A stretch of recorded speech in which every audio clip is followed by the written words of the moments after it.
and her tourists looked at one another in alarm. From Jolly's, a woman began to scream, shredding the day in pieces. Celia's scalp prickled. Her chest tightened. Should she leave her group to find out what on earth was happening at Jolly's? In the next second, her tourists headed toward the commotion like a flock of sheep over a cliff. She was left with her arms stretched toward them. "Wait! Let's stay here, out of the way." Volunteers of the fire department, initially ordered to be on hand in case of oil fire, were there. Surely they'd take care of the problem, whatever it was. Shoot! She threw up her hands in frustration. If she'd been a shepherd with a hook, she couldn't have snagged a single tourist back to finish her talk and keep them out of the way. She hurried to catch up. Cumbersome petticoats and the skirt of her burgundy Victorian dress, her costume for the day, tangled in her legs, and she nearly fell. Mumbling gratitude that she hadn't hit the pavement and wrecked a knee or squashed her face, she snatched her frilly bonnet from the ground and hurried on. With shaking fingers, she settled the concoction over her auburn updo, this time tying the ribbons under her chin as she went.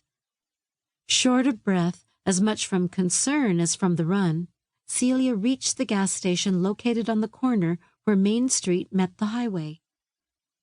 Gripping her skirts, she threaded her way around parked equipment, past other vehicles and gawkers.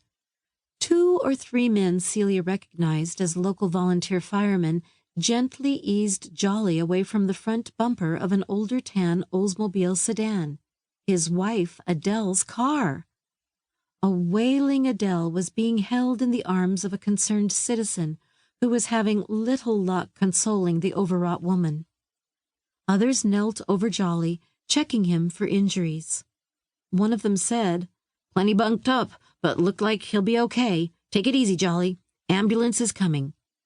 He waved for others to stand clear while they waited.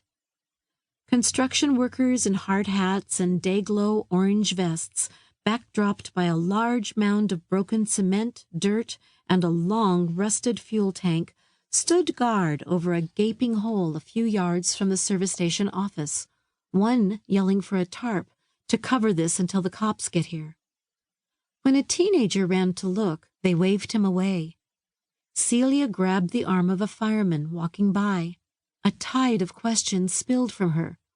"What happened, Sam? Why are police needed? What's going on? Is Jolly okay?" He spat and told Celia solemnly after looking her up and down in her vintage outfit. "Broken leg for sure. He could have a head injury from how hard he hit the pavement.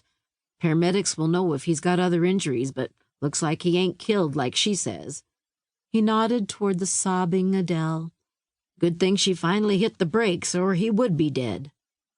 What happened? That Adele ran into Jolly? "Oh, she got real upset when she saw down in the hole. She was screaming at Jolly about the evil, the devil's work. Jolly couldn't get a word in edgeways, and he tried to calm her down. She was freaked for sure. Got her in her car, screaming her head off like she was being chased by a ghost. Jolly couldn't stop her. Could be she run him down on purpose. Hard to tell." "Of course she didn't. That's nonsense."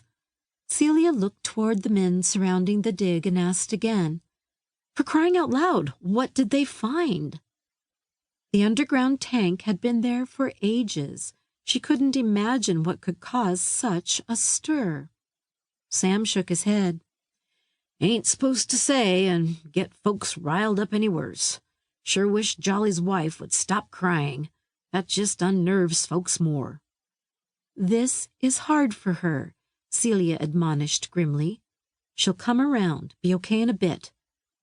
She watched Sam shrug and walk away, leaving her without answers. A second later, he turned and grinned at her over his shoulder with a change of subject. "Good-looking a woman as you are in that fancy pioneer woman get-up, Celia. Ain't you a tad out of place?" "Whatever." Her half-smile turned into a deep frown. Gathering skirts in hand, she hurried to where a fireman had managed to sit Adele down on a stack of used tires.